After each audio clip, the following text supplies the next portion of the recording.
J'arrive pas à écrire. Mais c'est pas le manque d'inspi, j'arrive pas à écrire. Alors je vais peut-être passer l'aspi, mais j'ai envie d'écrire et c'est ça le pire. Mais j'arrive pas à écrire car mon cerveau est en perpétuelle ébullition. Et pas de temps en temps, non, je pense tout le temps. Effervescence, incandescence, incandescence de mes sens. Charivari, tohu-bohu, je ne sais plus, j'arrive à rien. C'est une vraie usine à gaz, mélange d'idéologie et d'émotions qui se tamponnent et tourbillonnent, attire l'arigot tandis que je tâtonne comme un escargot.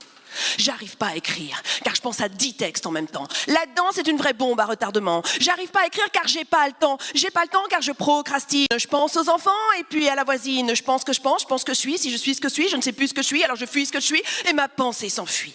La procrastination, c'est s'entêter à tout tenter. C'est quand tu t'uses et te tues à tant t'entêter pour éviter de faire ce qui est prévu maintenant. Être incapable de commencer dans l'instant. C'est trouver tout un tas de prétextes. C'est allumer l'ordinateur pour taper son texte. Après avoir passé une demi-heure à trouver le bon stylo, trier par couleur, ranger son bureau, ne plus savoir dans quel état gère. Et puis, c'est surfer sur Internet, s'en mettre plein la tête, zapper sur tout un tas de pages, voir des reportages. C'est rêver de s'échapper au Québec en mangeant des bonbecs, mater les pecs de Chabal, tomber sur la cabale, l'expo de Chagall, une pub pour Sarah sandales, tandis que mes sandales qui arrivent, tandis que mon texte avance que dalle. La procrastination, c'est fatal. C'est craindre de s'ennuyer à s'enliser, c'est s'enlivrer à s'enrimer, à s'enivrer. C'est perdre le fil de ses pensées au moment de coucher ses idées sur le papier. C'est penser à chercher le site de ce cher Serge et consulter tous les avis qui divergent. Et puis, payer les factures, nettoyer la voiture, faire la vaisselle, sortir la poubelle, trier les papiers, une tasse de café, toujours repoussée, allumer la télé, une tasse de thé.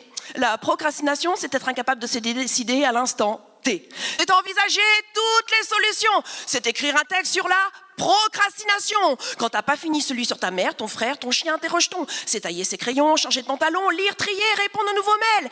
Et suffit que Facebook s'en mêle, que je like, commente, partage, que je zappe encore sur d'autres pages. La procrastination, c'est s'appliquer à trouver le moyen le plus compliqué pour effectuer quelque chose de simple.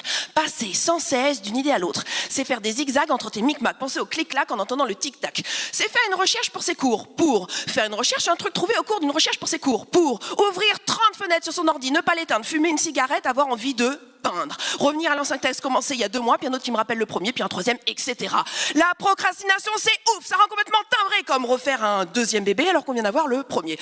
Procrastination, c'est un peu la même idée. C'est la maïotique prolifique fantastique de nos idées ambiancées, voire insensées. Le hic, c'est qu'il faut juste arriver à écrire tout ce qu'on veut dire. Mais le pire, c'est d'en jouir, pas de frustration, non restriction. Quoi, commence à 3 minutes, faribole et flûte. La procrastination, c'est avoir peur de finir. Et c'est ça le pire.